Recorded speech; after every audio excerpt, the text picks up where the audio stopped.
우리는 지난 시간에 베드로가 환상을 보고 그 환상이 무슨 뜻인지 몰라 의아해하는 것을 보았습니다. 하늘에서 갑자기 보자기 같은 것이 내려왔습니다. 내려왔는데 그 안에 각종 짐승들이 있었습니다. 네 발 가진 짐승도 있었고 기는 것도 있었고 나는 것도 있었습니다. 그리고 나서 소리가 들리는데 일어나 잡아 먹으라는 것입니다. 이 일이 3번이나 반복이 되었습니다. 그러고 난 갑자기 이 짐승이 들어있는 그 보자기가 하늘로 올려져 가게 되는 것을 봅니다. 베드로가 참 희한한 환상을 보게 된 것입니다. 그래서 의아해하고 있는데 바로 그때에 고넬료가 보낸 2사람이 베드로가 묵고 있는 집에 찾아오게 됩니다. 자, 조지종을 이야기하고 바로 그 다음날 베드로는 그들과 함께 초청한 고넬료의 집으로 가게 되는 것입니다. 오늘 이 본문의 말씀은 고넬료의 청함을 받은 베드로가 사람들과 함께 고넬료의 집으로 가는 것으로 시작이 됩니다. 베드로의 일행이 고넬료의 집에 도착을 했을 때 어떤 일이 일어나게 됩니까? 여러 사람이 모여 있는 것을 보게 됩니다. 24절 말씀을 보시면 이렇게 기록을 합니다. 이튿날 가이사랴에 들어가니 고넬료가 그의 친척과 가까운 친구들을 모아 기다리더니, 그리고 27절 말씀에도 이렇게 기록을 하고 있습니다. 더불어 말하며 들어가 여러 사람이 모인 것을 보고 이렇게 기록이 되어 있습니다. 고넬료의 집에 베드로가 들어갔을 때 베드로의 일행을 맞은 사람이 여러분 어떤 사람들입니까? 고넬료와 그의 가족들뿐만 아니라 여러 사람이 그곳에 있었다는 것입니다. 누구입니까 여러분? 고넬료의 친척들과 친구들이 고넬료의 집에 가득히 모여 있었던 것입니다. 그저 그와 그의 가족들만 모여 있었던 것이 아니라 친척과 주변에 있는 친구들을 다 모아서 베드로를 기다리고 있었던 것입니다. 오늘 이 본문에는 나오지 않지만은 11장에 가서 보면은 이 사람들이 왜 모였는지 그 이유를 소상하게 밝히고 있는 것을 보게 됩니다. 천사가 고넬료에게 와서 전한 말 중에 어떤 내용이 11장에 나오고 있습니까? 너와 내 온 집이 구원받을 말씀을 베드로를 통해서 듣게 하겠다. 이 고지가 천사를 통해서 고넬료에게 주어졌고, 이 고지를 들은 고넬료는 자기 가족들뿐만 아니라 친척들과 주변에 가까이 있는 모든 친구들을 다 불러 모아서 구원의 말씀을 듣기 위해서 지금 베드로를 기다리고 있다는 사실입니다. 오늘 이 본문에서 저는 첫 번째로 생각할 주제가 있다고 생각을 해요. 우리는 앞선 본문에서 고넬료가 이방인이지만은 훌륭한 사람인지를 보았습니다. 식민지 사람들을 많이 구제하고 그리고 또 항상 기도하는 경건한 사람이 바로 고넬료였습니다. 그러나 오늘 이 본문에서도 그가 얼마나 훌륭한 사람인지 다시 한번 보게 되는 대목이 오늘 이 본문에 기록이 되어 있습니다. 여러분, 그것이 무엇입니까? 누구도 고넬료에게 다른 사람을 데려오라고 말한 적이 없습니다. 그러나 고넬료는 구원받을 말씀을 들려주기로 되어 있는 베드로를 맞이하면서 혼자가 아니에요. 온 친척들과 친구들을 다 모아서 구원의 말씀을 함께 나누고 있는 모습을 보게 됩니다. 저는 개인적으로 이 대목의 말씀을 묵상을 하면서 참 이 고넬료의 마음이 얼마나 귀하고 아름다워하는 것을 다시 한번 깨닫게 되었습니다. 구원의 진리의 말씀을 혼자만 듣는 것이 아니라, 자기 가족들만 듣는 것이 아니라 일가 친척뿐만 아니고 주변에 있는 모든 친구들을 다 모아서 구원의 말씀이 들려지는 그 현장으로 초청을 했다는 사실입니다. 얼마나 귀한 마음입니까? 여러분, 우리가 한 번쯤은 다 경험을 해보았을 것입니다. 친척이나 친구들을 교회로 데려오는 것이 쉽지가 않습니다. 우리 교회 한번 갑시다, 이 말 하는 것이 참 어렵습니다. 그래서 용기가 나지 않습니다. 이것이 여러분 여간 어려운 일이 아닙니다. 자칫 잘못하면 이 말 했다가 분위기를 완전히 다 망칠 수가 있습니다. 그런데 오늘 이 본문에 나오는 고넬료는 어떻습니까? 어떤 반응이 나올지도 모르는데 구원의 말씀을 들려준다는 약속 하나만을 믿고 친척과 친구들까지 다 불러 모아서 말씀 듣기를 사모하고 있는 것입니다. 여러분, 이 일이 우리는 얼마나 어려운지 잘 알고 있습니다. 그러나 고넬료는 이 일을 하고 있는 것입니다. 여러분, 이 하늘나라의 복과 이 땅의 복의 본질적인 차이가 무엇인지 알고 계십니까?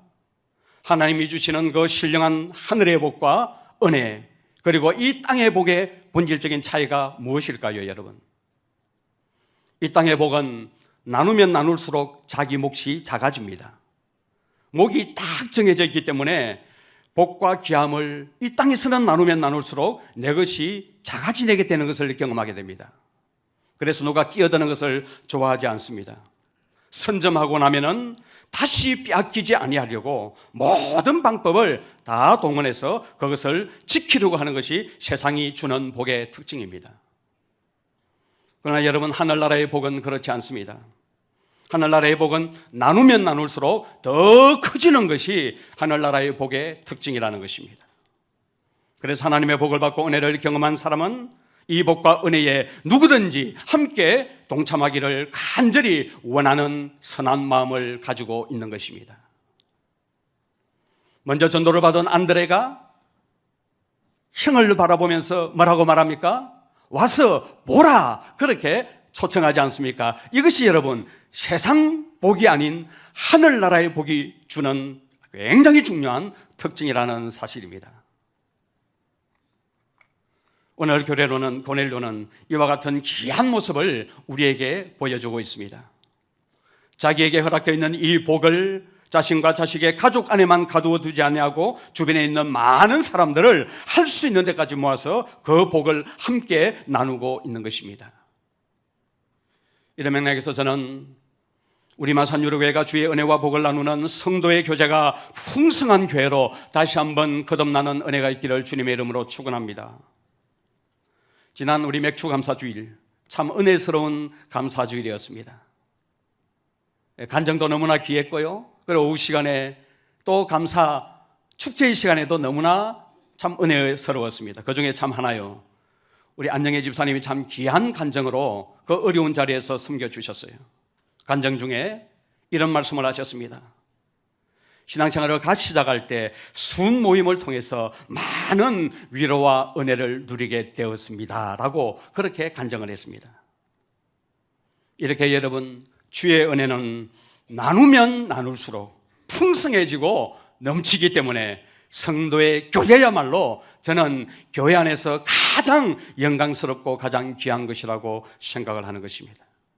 한 성도의 그렇게 귀한 눈물이 담긴 그런 간정을 이끌어낼 수 있는 것이 바로 하늘나라에서 주시는 하늘의 복과 은혜를 함께 나누게 될 때 누리는 복이라고 생각을 한다는 거예요. 고넬료는 은혜를 자신 안에 가두어 놓지 않고 있습니다. 주님의 말씀이 가져올 그 귀한 축복을 자신 안에 가두어 놓지 않고 어떻게 합니까? 친척과 친구들을 다 초청을 해서 함께 수혜자가 되기를 원하고 있는 것입니다. 교회 역사를 보면 이 은혜가 나누어질 때는 교회가 정상적으로 잘 자라났습니다. 그러나 교회가 타락하면 그 은혜가 딱 한 곳에 머물러서는 다른 데로 흐르지 않는 것을 보게 됩니다. 받은 복을 세기만 세웠지 나누지를 않는 것입니다. 교회가 타락할 때 나타나는 뚜렷한 현상입니다. 그러나 이 은혜가 나누어지게 될 때는 얼마나 교회가 풍성해지고 정상적으로 성장하고 성장을 뛰어넘어서 성숙한 자리로 나아가게 되는 것을 우리는 보게 되는 거예요. 사랑하는 성도 여러분, 하나님께서 우리에게 은혜를 부으실 때에 그릇을 자꾸 크게 할 것이 아니라 채워지는 대로 우리는 나누어야 합니다. 나눔의 장을 자꾸만 넓혀가야 합니다. 여러분, 흐르지 않는 물은 반드시 여러분 고여서 썩게 됩니다. 나누지 않으면 반드시 여러분 썩습니다. 그리고 타락합니다. 여러분, 이것은 교회 역사가 지금까지 우리에게 보여준 아주 중요한 교훈들입니다. 우리는 너무너무 내 교회 합니다. 여러분, 내 교회는 없습니다. 주님의 몸인 주님의 교회만이 이 땅에 존재합니다. 할 수만 있으면은 개척교회와 미자립교회의 성도를 파송했으면 저는 좋겠습니다. 그래서 여러분들에게 걸어놓은 슬로건이 하나 있습니다. 우리 교회 교인이 적어도 500명만 된다면, 앞으로 한 200명 정도 더 하나님께서 보내주신다면 이제 가시적인 성장을 멈추고 하나님께서 더 부어주시는 은혜를 우리는 개척교회로 미자립교회로 파송해야 될 사명을 가지고 있는 줄로 알고 그렇게 되기를 저는 사모하고 하나님 앞에 기도하고 있습니다. 물질을 함께 나누고 재능을 나누어야 합니다. 평생 자기 것만 챙기는 것은 가장 불행한 삶이라고 볼 수가 있습니다. 얼마 전 제가 새벽기도 설교에서 암의 본질은 탐욕이다라고 말씀을 드린 적이 있습니다. 맞아요, 여러분. 암의 본질은 탐욕입니다.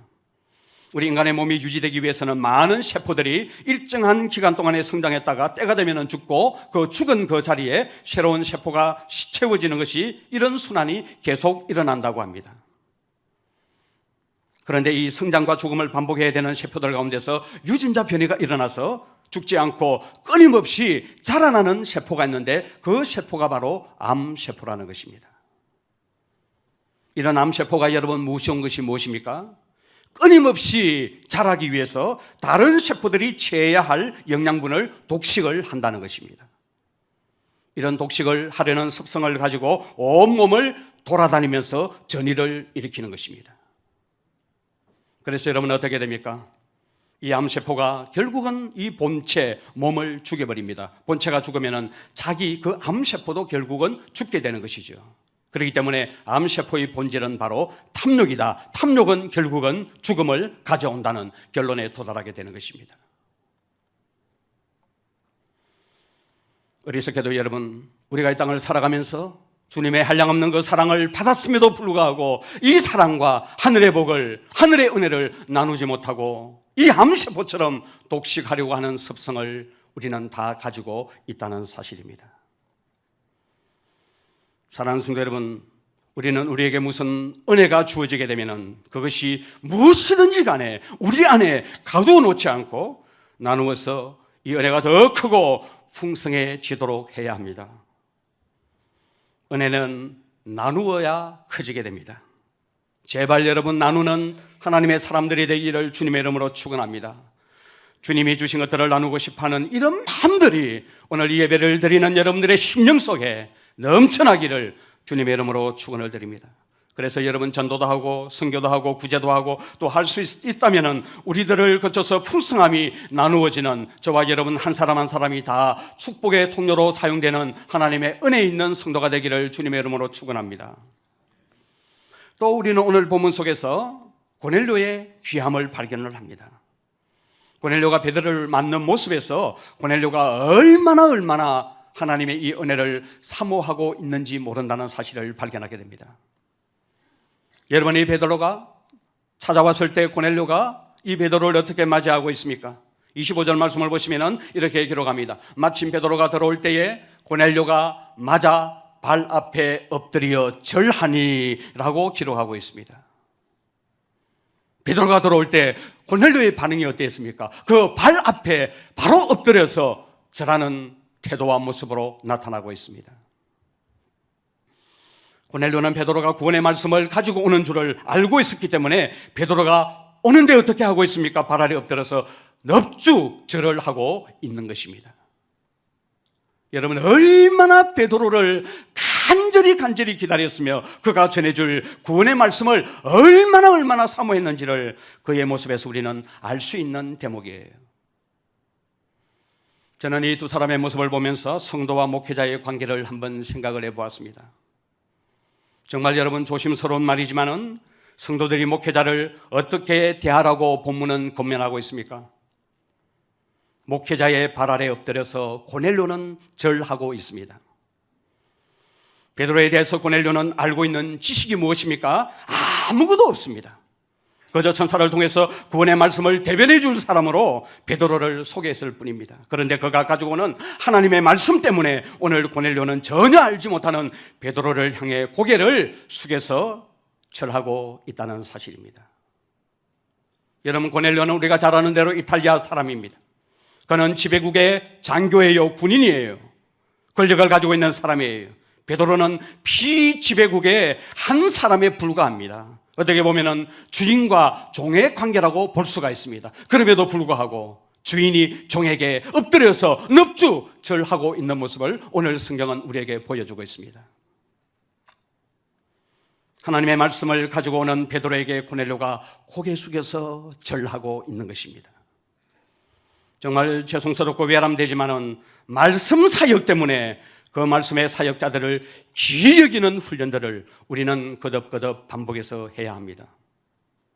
때론 여러분들이 목회자에게 상처를 받은 사람이라 할지라도 절대로 그 상처가 오래 가서는 안 된다는 거예요. 목회자들은 하나님의 말씀을 숨기는 도구이기 때문에 목회자의 관계가 깨어지게 되면은, 목회자에 대해서 또는 냉소적이면은 여러분의 영혼은 죽게 됩니다. 도무지 은혜를 받지 못하는 것을 보게 됩니다. 서로가 힘들어지게 되는 것입니다. 여러분은 자신의 영혼을 위해서라도 말씀 사역자의 연약함과 부족함이나 모든 한계에도 불구하고 마음을 잘 지켜야 하고, 그가 가지고 오는 말씀 때문에 사역자들을 귀하게 여기고 절하고 맞이하는 고넬료처럼 사역자들을 그렇게 대할 수가 있어야 한다는 것입니다. 여러분, 더 중요한 것이 무엇입니까? 이런 고넬료를 맞이하는 베드로의 모습과 태도입니다. 베드로는 고넬료의 이 마음이 얼마나 간절했는지를 충분히 잘 알고 있었습니다. 극진한 예를 갖추어서 감사하며 존경하며 영접하는 그 고넬료를 이 베드로는 충분히 이해할 수가 있었을 것입니다. 그럼에도 불구하고 베드로가 여러분 하고 있는 것이 무엇입니까? 그를 일으켜 세웁니다. 그가 절하는 것을 당연히 하지 않고 그를 일으켜 세워서 뭐라고 말합니까? 26절 말씀을 보시면 이렇게 기록을 하고 있습니다. 베드로가 일으켜 이르되 일어나라, 나도 사람이라 하고, 나도 사람이라 이렇게 말씀을 하고 있습니다. 자신의 한계와 재앙과 피조물됨을 베드로는 너무나도 잘 알고 있는 것입니다.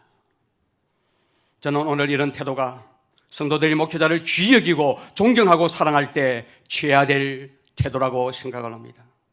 내 안에 무슨 존경이나 사랑을 받을 만한 자격이나 공로가 있는 것처럼 생각하지 않고 그 사람을 일으켜 세워서 그 사람의 눈높이와 같이 하는 이런 목회자가 되어야 된다고 생각을 합니다. 저는 오늘날 교회가 너무너무나 약해졌다고 생각을 해요.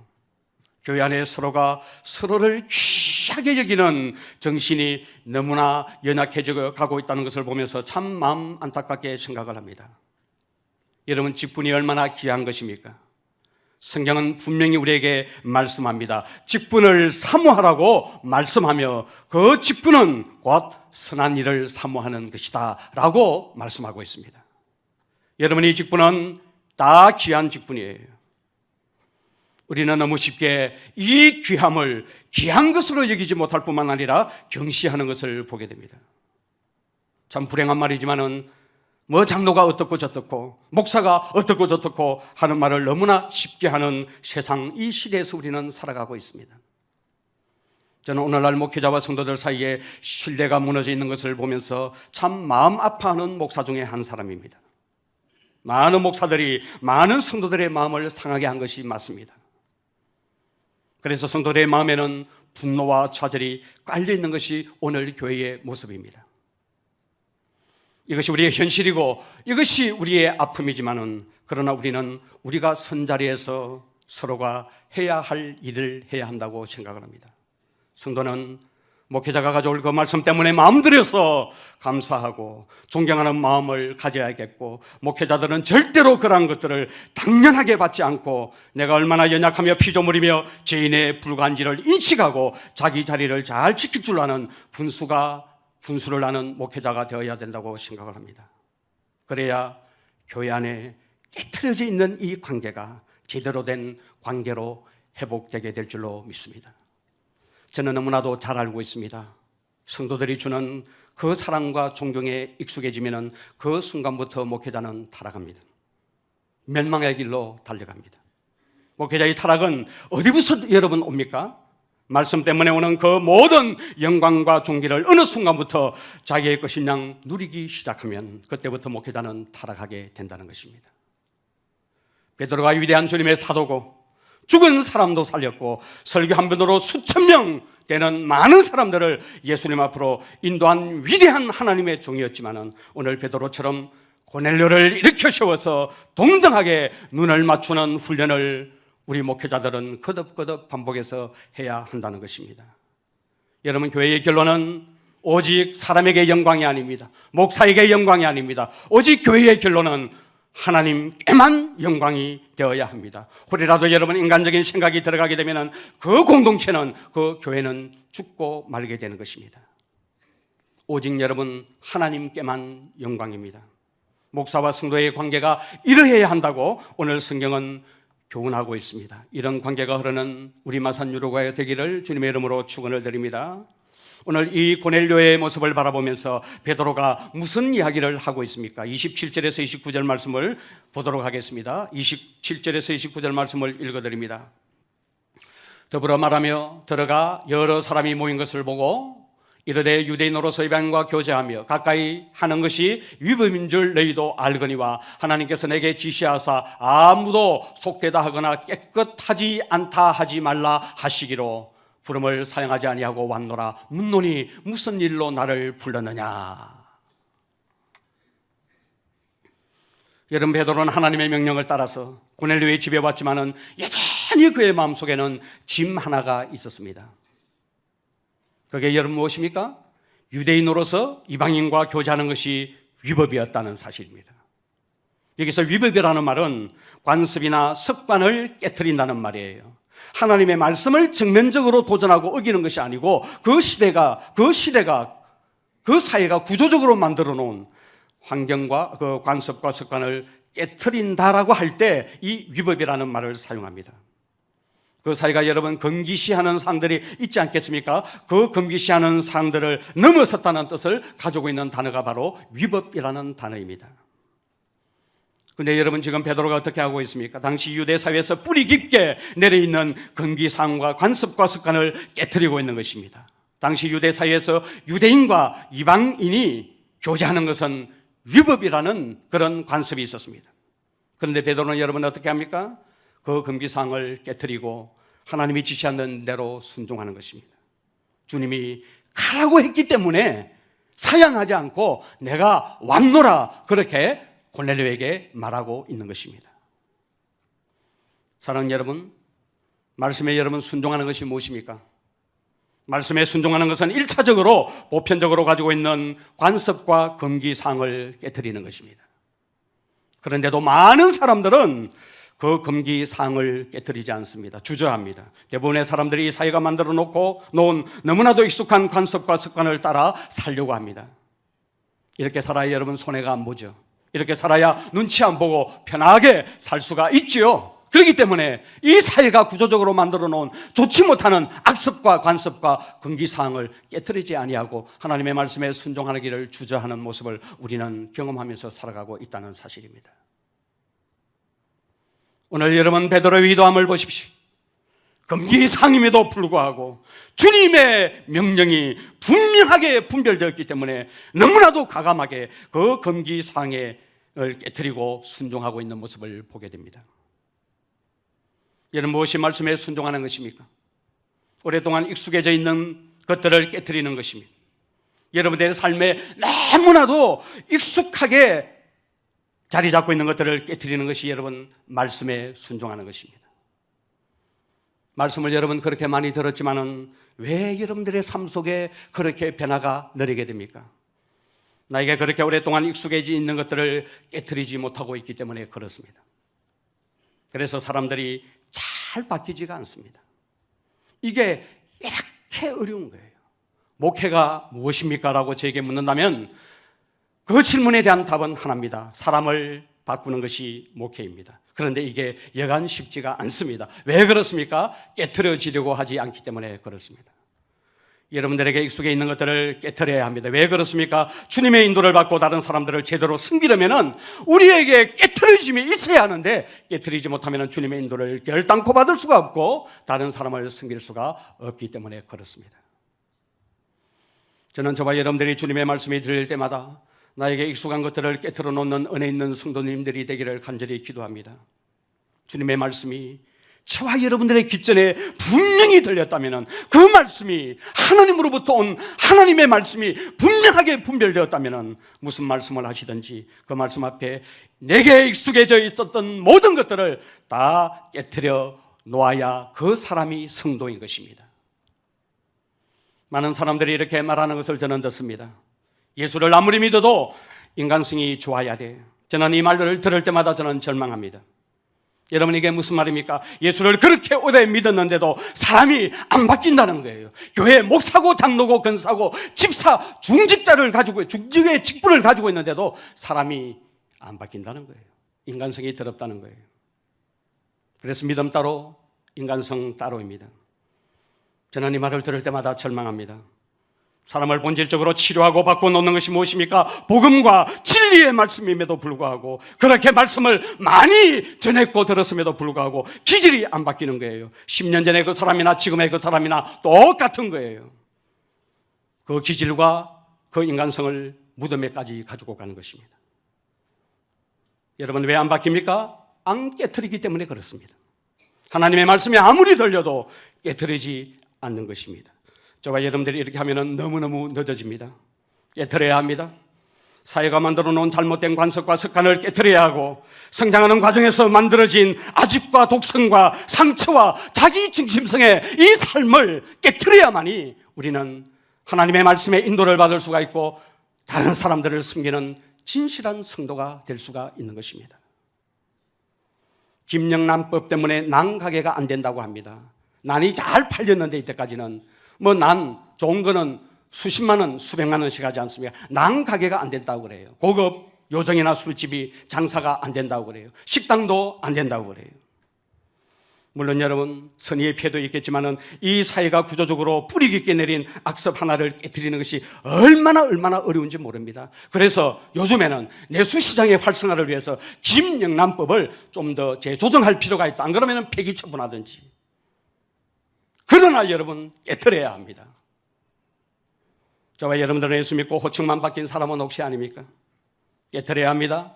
깨트려야 여러분 남을 섬기고 살릴 수가 있습니다. 만약 베드로가 그 사회가 만들어 놓은 관습과 금기상에 붙들려 있었다면 고넬료는 결코 복음을 듣지 못했을 것입니다.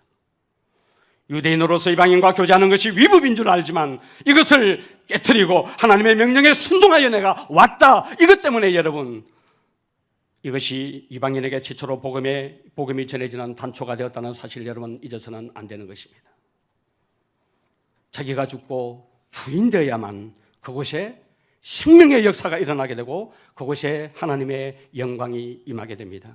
나는 죽고 예수로 살아야만이 진짜 생명의 역사가 여러분들의 가정과 우리가 섬기는 이 교회와 열방에 저는 일어나게 될 줄로 믿습니다. 우리가 다 그렇게 살기를 바랍니다. 이렇게 베드로가 순종해서 고넬료 집에 갔을 때 고넬료는 자기에게 되어진 일들을 베드로에게 다 소상하게 이야기를 해줍니다.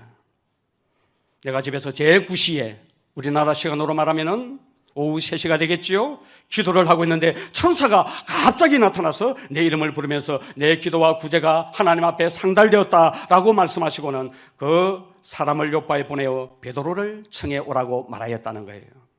그래서 당신에게 2 사람을 보내었고 당신을 통해서 주께서 명하신 말씀을 듣기 위해서, 구원의 말씀을 듣기 위해서 우리가 다 이 자리에 모였나이다 라고 그렇게 말합니다.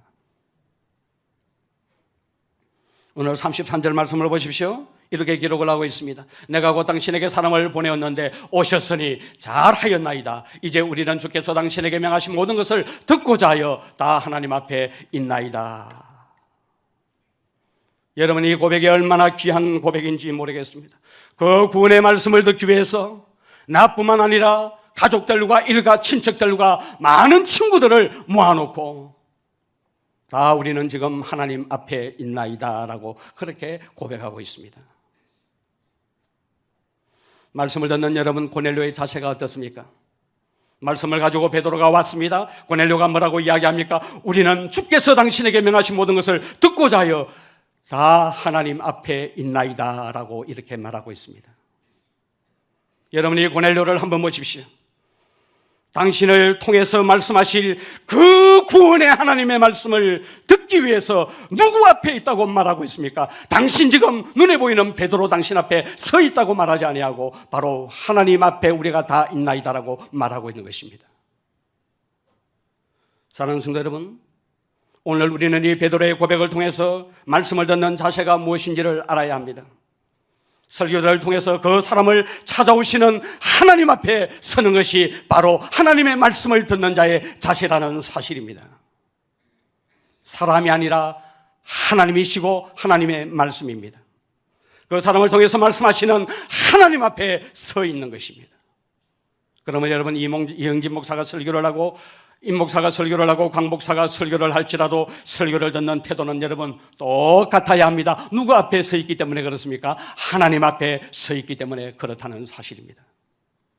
사람이 아닙니다. 여러분, 지금 여러분들은 하나님 앞에 모여서 하나님 앞에 앉아서 하나님의 말씀을 여러분들은 듣고 있는 것입니다. 그러니까 여러분 졸 수가 없는 것이죠. 그러니까 여러분 집중할 수밖에 없는 것이지요. 경외와 존경의 마음으로 그 입에서 떨어지는 하나님의 말씀을 받을 수밖에 없는 것이죠. 설교자를 통해서 말씀하시는 하나님의 면전에 서 있는 것이 오늘 고넬료의 모습입니다. 여러분들은 지금 어디에 서 계십니까? 정말 여러분들이 하나님의 말씀을 들으면서 영진 목사 이 강단 앞에 서 있는 것이 아니라 바로 하나님 앞에 서 있다는 이런 신전의식을 가지고 하나님의 말씀을 여러분들은 듣고 계십니까? 저는 오늘 이 한국교회 안에서 가장 회복되어야 될 가장 중요한 영성이 바로 설교자를 통해서 말씀하시는 살아계신 하나님 앞에 서 있다는 이런 신전의식이라고 저는 생각을 합니다. 봉사를 해도 하나님 앞에서 하는 것이고, 말을 해도 하나님 앞에 하는 것이고, 섬기는 일을 해도 하나님 앞에서 하는 것이고, 말씀을 들을 때도 하나님 앞에서 하는 것입니다. 저는 설교는 상호작용이라고 생각을 합니다. 하나님의 말씀을 전하는 자와 듣는 자의 친교를 통해서 말씀의 놀라운 역사가 일어난다는 사실입니다. 여러분, 부흥시대의 설교를 읽어본 적이 있습니까? 저는 부흥의 시대의 설교를 여러 편 많이 읽어보았습니다. 그 부흥의 시대의 설교를 한번 읽어보면 생소한 것이나 새로운 것을 하나도 찾지 못합니다. 여러분들이 다 알고 있는 이야기고 익숙한 주제를 가지고 설교합니다. 무엇이 여러분 부흥의 설교를 부흥의 설교되게 만들었습니까? 하나님 앞에서 있는 그 설교자와 하나님 앞에서 내가 말씀을 듣고 있다는 그 회중이 성령의 역사 안에서 만들어낸 역사가 바로 부흥이라는 것입니다. 여러분, 너무 생소하고 너무 새로운 것을 기대할 것이 아니라 하나님의 말씀을 전하는 자는 하나님 앞에서 말씀을 전한다는 신전의식을 가지고 하나님의 말씀을 듣는 회중들은 하나님 앞에서 내가 하나님의 말씀을 받는다는 이 자체가 성령 안에서 부흥을 만들어낸다는 사실입니다. 여러분과 저는 이런 모습으로 하나님의 목전에서 말씀을 듣고 말씀을 전하고 있습니까? 지금 우리는 그 어느 시대보다도 말씀이 풍성한 시대에 우리는 살고 있습니다. 어느 시대보다도 탁월한 설교자가 많은 시대에 우리는 살고 있습니다. 그러나 중요한 것이 무엇입니까? 하나님의 면전에서 설교하고 하나님의 면전에서 설교를 듣는 회중들이 나와야 진실한 부흥이 오게 된다는 사실을 우리는 잊어서는 안 된다는 것입니다. 저는 여러분들이 잘 아는 대로 부족함이 많은 설교자입니다. 늘 노력하고 기도하고 하나님의 은혜를 구하고 있습니다. 설교를 잘하는 사람이 이런 말씀을 들었으면 좋겠지만 바람 하나가 있습니다. 여러분들이 하나님의 면전에서 설교 듣는 그런 사람이 되기를 주님의 이름으로 축원을 드립니다. 이 고넬료처럼 일가 친척들 친구들을 다 불러 모아놓고 말씀의 사역자 베드로가 봤을 때 그렇게 겸손한 마음으로 우리가 다 하나님 면전에 있나이다, 다 하나님 앞에 있나이다, 하나님의 말씀을 그렇게 사모해서 갈급해하는 마음으로 우리가 다 하나님 앞에 있나이다라고 고백했던 그 고넬료처럼 저와 여러분들의 심령이 정말 그렇게 되도록 기도하고 사모해야 할 것입니다.